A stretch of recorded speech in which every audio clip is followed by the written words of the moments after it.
அதாவது செல்வகுமார் அவருடைய social work சினிமாவில் வந்து என்கிட்ட பல வருஷங்களாக இருந்து ஒரு பிஆர்ஓ வந்து விஜய்க்கு, அதுக்கு பிறகு ஒரு ப்ரொடியூசராக மாறி டைரக்டராக மாறி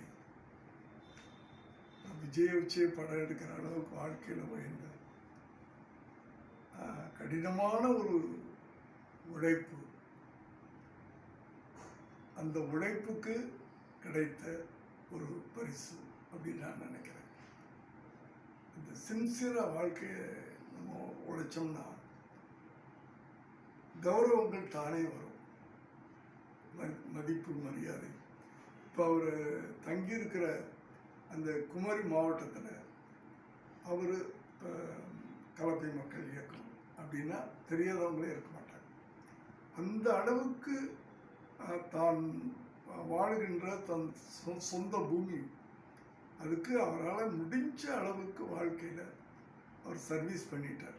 சினிமாவில் வாழ்ந்தது போதும்னு சொல்லிட்டு சமூக சேவை தான் என் வாழ்க்கை, மீதி வாழ்க்கை அப்படின்னு சொல்லிட்டு அந்த குமரி மாவட்டத்தில் அவர் பல நன்மைகள், நானே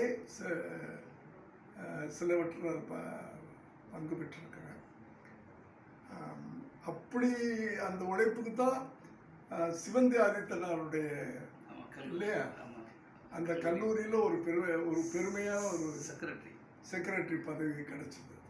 சாதாரண விஷயம் இல்லை.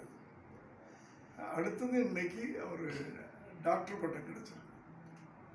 அதுக்கு தகுதியான ஒரு மனிதனுக்கு தகுதியான பரிசு கிடைச்சிருக்கு. அவருக்கு என்னுடைய வாழ்த்துக்கள். இன்னும் பல உயரத்துக்கு அவர் போகணும். பல இதே மாதிரி பல அவார்டுகள் அவர் வாங்கணும்னு அவர் வாழ்த்துறேன். நன்றி, வாழ்த்துக்கள். வாழ்த்துக்கள். ஓகே.